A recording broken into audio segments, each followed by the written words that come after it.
Good morning class. पिछले वाली class में हम लोगों ने पढ़ लिया था पार्टनरशिप के जितने ही बेसिक्स होते हैं वो सारी चीज़ें। बेसिक्स में हम लोगों ने पढ़ी कि पार्टनरशिप क्या होती है, डीड क्या होती है, और उससे रिलेटेड जितने भी हमारे पार्टनर्स हैं उनको क्या क्या फ़ायदे नुकसान होते हैं, वो सारी की सारी चीज़ें हमने उसमें डिस्कस कर ली थी। ठीक है ना। Guarantee to a partner, partner salary, commission, ठीक है, interest on partners loan, capital, है ना, ये सारी की सारी चीज़ें हमने उस चैप्टर में पढ़ी थी। और वो सारी की सारी चीज़ें क्लियर भी कर दी थी। अगर किसी को उसमें किसी को कोई दिक्कत होती है तो मुझसे पूछ सकते हैं। तो वो चैप्टर हमारा ख़त्म हो गया है। अब ये पार्टनरशिप का दूसरा पार्ट है, दूसरा चैप्टर है गुडविल। ठीक है। गुडविल क्या होती है, इसमें क्या कैसे इसको निकालते हैं, क्या इसमें करना पड़ेगा, वो सारी की सारी चीज़ें हम इसमें देखेंगे। ठीक है। तो सबसे पहली मेन चीज़ आती है इसी का नाम कि गुडविल होता क्या है।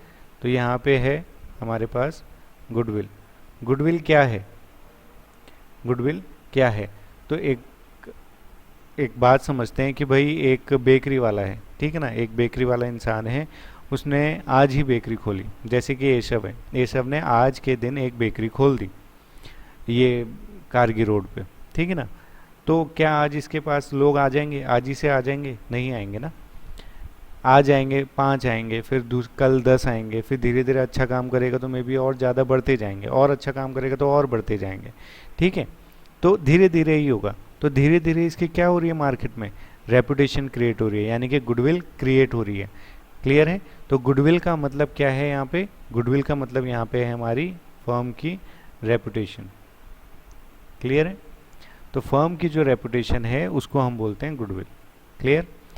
तो जब भी कोई फर्म चलती है, जब भी कोई बिजनेस चलता है, काम करता है, अच्छा अच्छा काम करता है, तो उसकी गुडविल भी अच्छी बनती जाती है। और जब भी वो बुरा काम करते हैं, कुछ भी ऐसे कामों में इन्वॉल्व हो जाते हैं, इंडल्ज हो जाते हैं, तो उनकी रेपुटेशन भी गिरती चली जाती है।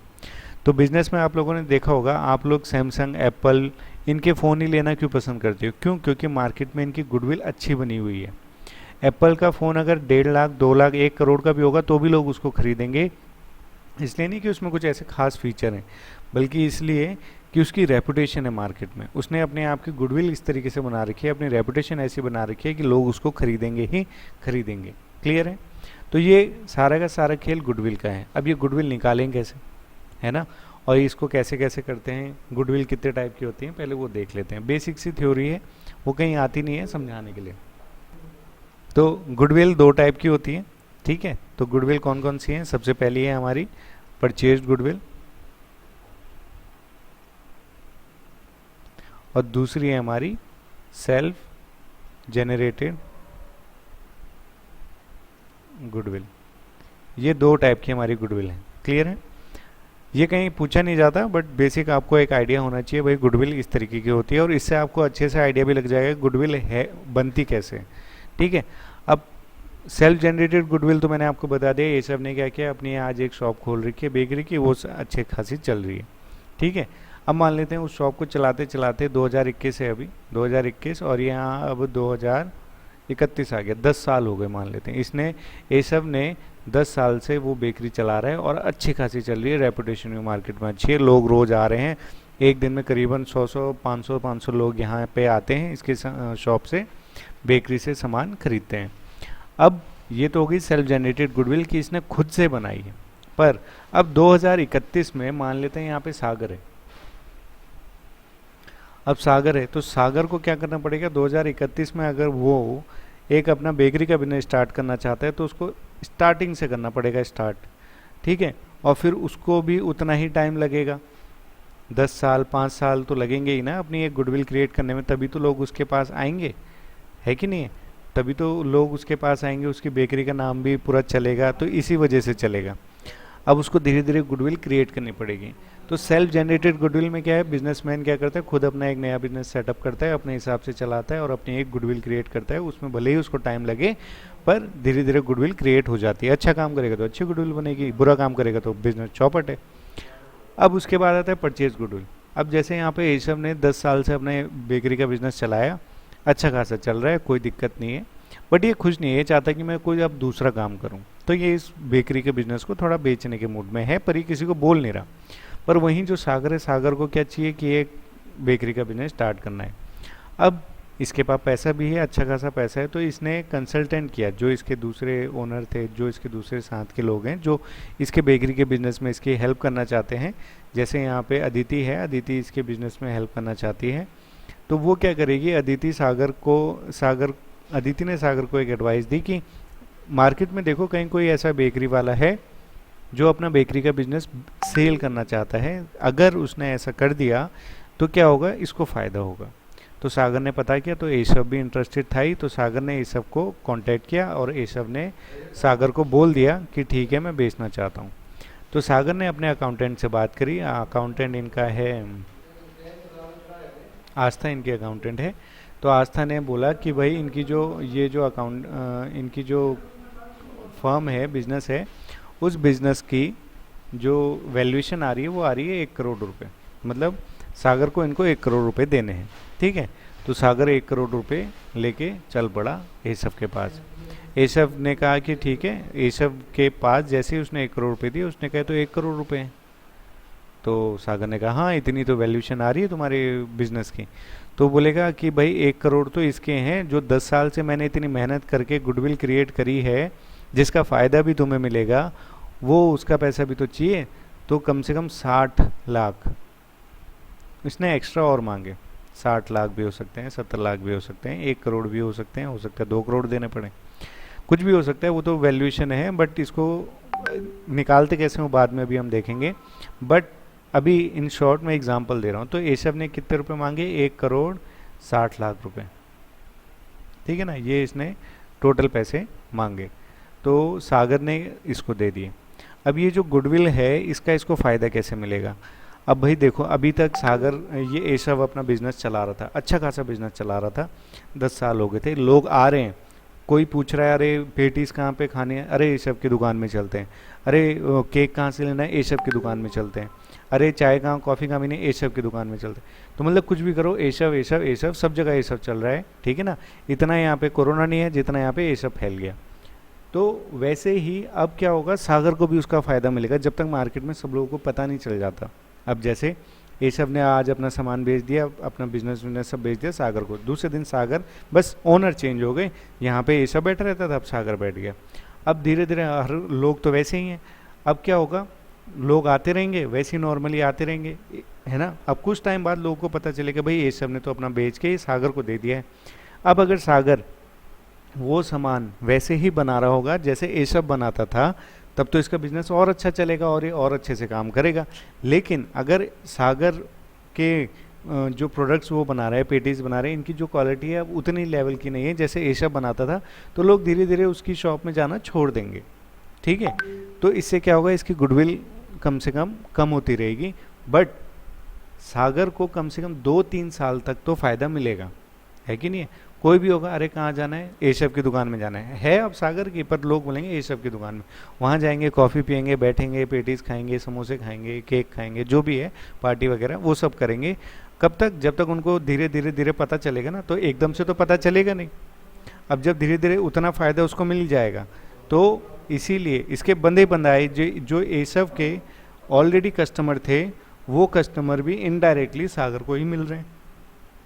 इनको तो नहीं, इन कस्टमर को तो नहीं पता ना कि एशव ने बेच दिया। तो ये फ़ायदा मिलता है गुडविल से, बंदा मदाया सेटअप मिल गया, लोग भी मिल गए। कल को सागर भी ने वो बेकरी का बिजनेस खरीद लिया, तो इसको ज़्यादा मेहनत नहीं करनी पड़ेगी, भाई पैम्पलेट लगाएगा कुछ नहीं, इसको बंदे बताए कस्टमर मिल रखे हैं, ये इसको बस वहाँ पे बिजनेस खरीदना है और बैठना है, लोग आते रहेंगे आते रहेंगे आते रहेंगे। क्यों, क्योंकि सब लोगों को पता है भाई यहाँ पे वो बेकरी वाला कौन है कि नहीं। अभी भी आप लोग भी जाते होगे कहीं, चाउमीन मोमो खाने का मन करता होगा तो कहाँ जाते होगे, एक दुकान सेटअप करें, क्योंकि यार वहाँ चाउमीन अच्छी मिलती है, वहाँ मोमोज अच्छे मिलते हैं, वहाँ रोल्स अच्छे मिलते हैं। ठीक है ना, तो आप लोग वहीं अपनी एक दुकान सेटअप है कि हाँ नहीं वहाँ ठीक मिलता है। अब सोचो कल को वो जो दुकान वाला है वो बेच के चला जाए किसी और को, तो आप तो वही माइंडसेट से जा रहे हो ना कि आज तो वही है। तो आप ऐसे गए, आपको उस दिन पता चला, आप फिर कहोगे अरे यार उसने बेच दी, वो अच्छा बनाता था, तो आप तो नहीं जाओगे अगली बार से। पर दूसरा बंदा है वो भी तो जाएगा, उसको भी तो नहीं पता। तो अब जैसे मैं भी वहीं खाता हूँ तो मैं भी वहाँ चला जाऊँगा, तो ऐसे करते करते मेरे को भी पता चलेगा अरे यार उसने दुकान बेच दिया, अब ये वैसे नहीं बना रहा है, तो फिर मैं भी नहीं जाऊँगा। तो पर कुछ टाइम तक तो लोग जाते ही रहेंगे, तो कुछ टाइम तक तो सागर को फ़ायदा मिलेगा।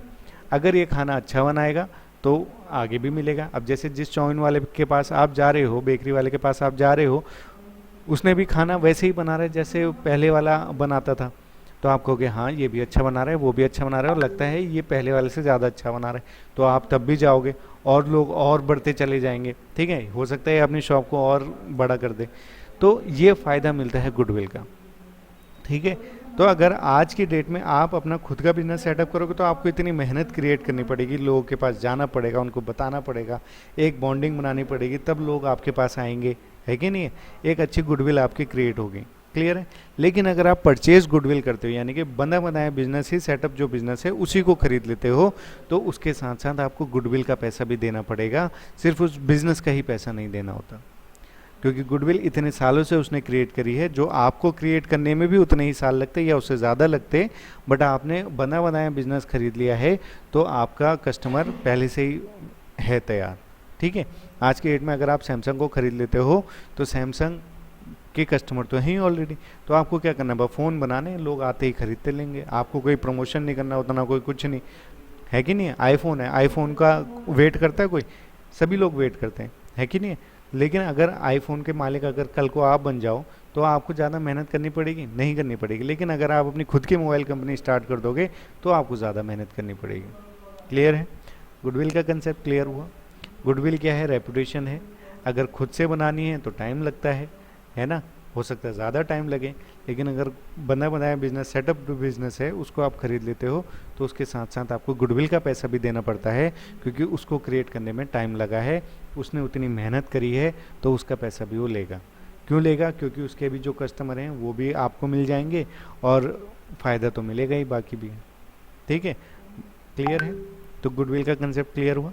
अब इसको हम कैलकुलेट कैसे करते हैं, उनके अलग अलग तरीके हैं। सबसे पहला जो तरीका है, जो मेथड है, वो है सिंपल एवरेज प्रॉफिट मेथड। ठीक है ना? एवरेज निकालना है किसका? प्रॉफिट का। क्लियर है? किस तरीके से? सिंपल। तो एवरेज प्रॉफिट निकालेंगे, average profit equal to total normal profit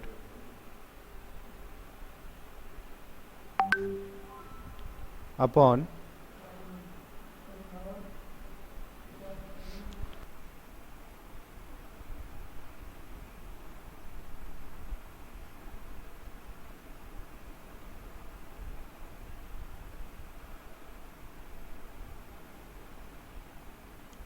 number of year purchase नहीं आएगा,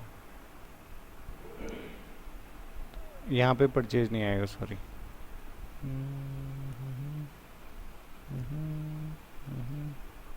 इसको यहाँ से हटा देते हैं, नंबर ऑफ ईयर्स, इतना ही आएगा। ठीक है, तो एवरेज प्रॉफिट कैसे निकालते हैं? टोटल नॉर्मल प्रॉफिट, जितना भी डिफरेंट ईयर का आपका नॉर्मल प्रॉफिट आया है वो, into number of year purchase. Number of year purchase question में दिया हुआ रहता है, इसको निकालने की ज़रूरत नहीं पड़ती, इसमें कोई वो नहीं है, पर नंबर ऑफ परचेज मैंने आपको बता दिया कितने टाइम तक उसको फ़ायदा मिलेगा। अगर आज आपने किसी का एक सेटअप बिजनेस खरीद लिया तो उस सेटअप बिजनेस का आपको कितने टाइम तक फ़ायदा मिलेगा, 1 साल, 2 साल, 3 साल, ये डिपेंड करता है। ठीक है ना? तो नंबर ऑफ ईयर परचेज, कितने साल तक उसको फ़ायदा मिलेगा, वो होता है number of year purchase. Almost question में ये दिया हुआ रहता है हमेशा। टोटल नॉर्मल प्रॉफिट और number of year purchase, number of years कितने साल के लिए है, ये यहाँ पे आ गया। अब इसमें नॉर्मल प्रॉफिट भी होता है। नॉर्मल प्रॉफिट कैसे निकालते हैं? अगर क्वेश्चन में कहीं भी एबनॉर्मल लॉस और एबनॉर्मल प्रॉफिट दे रखा है, अगर एबनॉर्मल लॉस और एबनॉर्मल प्रॉफिट दे रखा है तो इन दोनों को भी ट्रीटमेंट करना पड़ेगा, तभी आपका नॉर्मल प्रॉफिट निकल पाएगा। ठीक है, अब ये कैसे करेंगे? अब सबसे पहली बात, एबनॉर्मल लॉस क्या होता है, एबनॉर्मल प्रॉफिट क्या होता है। लॉस क्या होता है? सबसे पहली बात, लॉस क्या होता है? नुकसान, यही होता है कि नहीं? तो अगर मेरे को कोई, मान लेते हैं मेरे पे 1 लाख रुपए हैं, तो उसमें से मेरे को 20,000 का लॉस हो गया तो मेरे पे कितने रुपए बचे? 80,000 रुपये, है ना। 1 लाख रुपए थे, 20,000 रुपये का नुकसान हो गया तो बचे कितने मेरे पास? 80,000 रुपये बच गए। क्लियर है? समझ में आई बात? ये हो गया नुकसान। 1 लाख रुपए थे, 20,000 रुपये का नुकसान हो गया तो 80,000 रुपये मेरे पास बच गए। ये होता है लॉस। अब बात करते हैं एबनॉर्मल लॉस क्या होता है। सागर की बेकरी है, ठीक है, और किचन में काम करते करते सिलेंडर फट गया, आग लग गई, पूरा बेकरी को नुकसान आ गया, ठीक है। तो ये होता है लॉस कि abnormal loss. Loss, abnormal loss, दोनों में डिफरेंस है। लॉस हो गया नॉर्मल नुकसान, एबनॉर्मल लॉस कभी कभी होता है। अब ऐसा तो है नहीं ना सागर रोज सिलेंडर फोड़ रहा है, रोज उसकी बेकरी उड़ रही है, ऐसा तो नहीं है। तो इसीलिए एबनॉर्मल लॉस कभी कभी होता है। तो ऐसे में अगर एबनॉर्मल लॉस हुआ है, मान लेते हैं 20,000 का उसको एबनॉर्मल लॉस हो गया, तो इस एबनॉर्मल लॉस को आप माइनस नहीं करोगे, आप इसको प्लस करोगे, ठीक है। तो एबनॉर्मल लॉस को प्लस किया जाता है। समझ में आई बात? लॉस को माइनस किया जाता है क्योंकि वो रोज थोड़ा बहुत होता रहता है। भाई अगर बेकरी के काम में अगर आटा भी छानते हैं तो थोड़ा बहुत आटा तो बर्बाद हो ही जाता है ना, तो वो तो लॉस में आ गया। कुछ ना कुछ सामान में बढ़ती कमी होती रहती है। कई बार ऐसा होता है कि इस आज की डेट में हमें कम प्रॉफिट हुआ, कल हमें ज़्यादा प्रॉफिट हो गया, तो बढ़ता घटता रहता है, ऐसा वो लॉस में आ जाता है। लेकिन एबनॉर्मल लॉस कभी कभार होता है। जैसे ये सागर है, अपने अपने स्कूटी में जा रहा है, चल रहा है और आगे जाके इसने पहाड़ी से अपनी गिर गया, मतलब मान लेते हैं। तो ऐसा थोड़ा है कि रोज रोज गिरता रहेगा, स्कूटी फेंक देगा, ऐसा तो नहीं है ना। ये तो एबनॉर्मल लॉस में आ गया। हाँ, अगर ये रोज रोज जाके यही काम कर रहा है तो ये लॉस में आ जाएगा, क्योंकि भाई रोज का ही काम धंधा बन गया इसका। क्लियर है? तो एबनॉर्मल लॉस को हम प्लस करते हैं, लॉस को माइनस करते हैं, इसका ध्यान रखना। लॉस नॉर्मल लॉस है, रोज हो ही रहा है नुकसान, तो वो तो माइनस में जाएगा ही जाएगा। लेकिन एबनॉर्मल लॉस कभी कभार होता है, कभी कभार एक ही दिन में, साल में एक बार इसके यहाँ चोरी हो गई सागर के उसमें शॉप में, तो एबनॉर्मल लॉस हो गया। या सिलेंडर फट गया, उड़ गए सब के सब, है ना, तो एबनॉर्मल लॉस हो गया, कभी कभार होगा। तो इसको हम माइनस नहीं करेंगे, इसको हम प्लस करेंगे। क्लियर है? समझ में आया? तो एबनॉर्मल लॉस को प्लस करना है, ये देख लेना, इतना बड़ा बड़ा लिख रहा हूँ मैं। इसके बाद आता है एबनॉर्मल प्रॉफिट। एबनॉर्मल प्रॉफिट क्या होता है? वो भी ऐसे ही प्रॉफिट, भाई वो कभी कभार हो रहा था तो प्रॉफिट भी होगा, तो कैसे होगा? कभी कभार होगा वो प्रॉफिट। जैसे इसकी लॉटरी लग गई आज, ठीक है ना, इसकी लॉटरी लग गई, तो ऐसा तो नहीं है ना कि रोज ही लॉटरी लग रही है ना। तो ऐसा अगर कोई भी नॉर्मल प्रॉफिट होगा, एबनॉर्मल प्रॉफिट होगा, तो उसको हम क्या करेंगे? माइनस करेंगे। नॉर्मल प्रॉफिट होता है तो उसको हम प्लस करते हैं, लेकिन एबनॉर्मल प्रॉफिट अगर होगा तो उसको माइनस करना पड़ेगा, क्योंकि भैया रोज का नहीं है, इसको मत गिनो तुम प्रॉफिट में, ठीक है। और एबनॉर्मल लॉस, नॉर्मल लॉस होता है तो उसको माइनस करते हैं, लेकिन एबनॉर्मल लॉस कभी कभार, भाई रोज नहीं हो रहा है लॉस, इसको प्लस करो। क्लियर है? समझ में आया? कोई दिक्कत है? तो अगर कभी भी आपको जैसे डिफरेंट ईयर्स ऑफ वो दे रखा होगा प्रॉफिट, और उसमें एबनॉर्मल लॉस भी दे दिया, जैसे यहाँ पे करते हैं 2017, 18, 19, ये 3 साल का है। 2017 में 1 लाख रुपए का प्रॉफिट हुआ, 2018 में 20,000 रुपये का लॉस हुआ है, ठीक है ना, और 2019 में भी 1,80,000 रुपये का वो हो गया, प्रॉफिट हुआ है, ठीक है। तो ये 3 साल का हमारे पास निकल के आ गया हिसाब किताब। अब यहाँ पे दे रखा है एबनॉर्मल लॉस भी है। एबनॉर्मल लॉस कितने का है? 20,000 का है, ठीक है। तो हमें यहाँ पे दे दिया। तो अब हम क्या करेंगे? इस फॉर्मूले में ही पुट करना है, एवरेज प्रॉफिट निकालना है। तो एवरेज कैसे निकालते हैं? तीनों को प्लस करेंगे, डिवाइड कर देंगे 3 से। तो अब ठीक है, टोटल नॉर्मल प्रॉफिट यहाँ पे है, तो नॉर्मल प्रॉफिट बोला है, ध्यान रखना, नॉर्मल प्रॉफिट बोला है। तो यहाँ पे एबनॉर्मल, ये जो 20,000 का है, यहाँ पे जो लॉस हुआ है इसको भी मान लेते हैं एबनॉर्मल लॉस है, ठीक है ना, इसको यहाँ से हटा देते हैं, एबनॉर्मल लॉस है।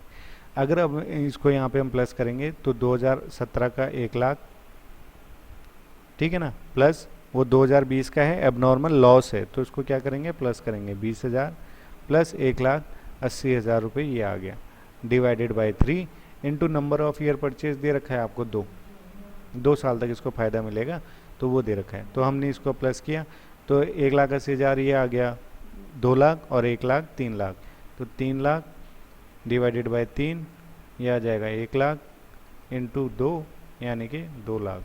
तो यानी कि इसकी फर्म की गुडविल क्या निकली, 2 लाख रुपए निकली। ठीक है, तो जो हमारा ये एवरेज प्रॉफिट मेथड है, सिंपल एवरेज प्रॉफिट मेथड, इसमें ये है कि टोटल एवरेज प्रॉफिट निकालना है। ये जितना भी आपको प्रॉफिट दे रखा है इसमें ये नॉर्मल प्रॉफिट चाहिए। तो नॉर्मल प्रॉफिट कैसे निकालते हैं, नॉर्मल प्रॉफिट अगर एबनॉर्मल लॉस या एबनॉर्मल प्रॉफिट दे रखा है तो उसको प्लस या माइनस कर लेंगे, उसके बाद जो भी प्रॉफिट आएगा उसको हम यहाँ पे निकाल के अपनी गुडविल यहाँ पे इस तरीके से निकाल देंगे। ठीक है, तो इससे ये आज मैंने एक बेसिक जो गुडविल होती है क्या होती है, इसमें कैसे कैसे काम करते हैं, कौन कौन से मेथड हैं, आज मैंने पहला ही मेथड बताया, इसमें टोटल 3 मेथड हैं। ठीक है ना, तो नॉर्मल प्रॉफिट क्या होता है, एबनॉर्मल लॉस, एबनॉर्मल प्रॉफिट क्या होता है, ये सारी चीज़ें मैंने आज आप लोगों को बता दी हैं। कल से इसके क्वेश्चन करेंगे, इसी के क्वेश्चन करेंगे सिंपल एवरेज प्रॉफिट मेथड के, और फिर आगे इसके 3 मेथड हैं, उन तीनों को भी करके फिर ये चैप्टर जल्दी जल्दी कंप्लीट करेंगे। ठीक है, तो समझ में आ गया आप लोगों को। अगर इससे रिलेटेड कोई भी दिक्कत है तो कल पूछ लेना। वैसे मैंने कोशिश करी कि सब कुछ ईजिली इसमें समझा दिया है, इसमें ऐसा कुछ है नहीं जो नहीं समझ में आया होगा। ठीक है, चलो आज के लिए बस इतना ही है, इसको ध्यान से देख लेना, कोई भी डाउट होगा तो पूछ लेना, और कल इसके आगे वाले क्वेश्चंस हम लोग करेंगे। Thank you.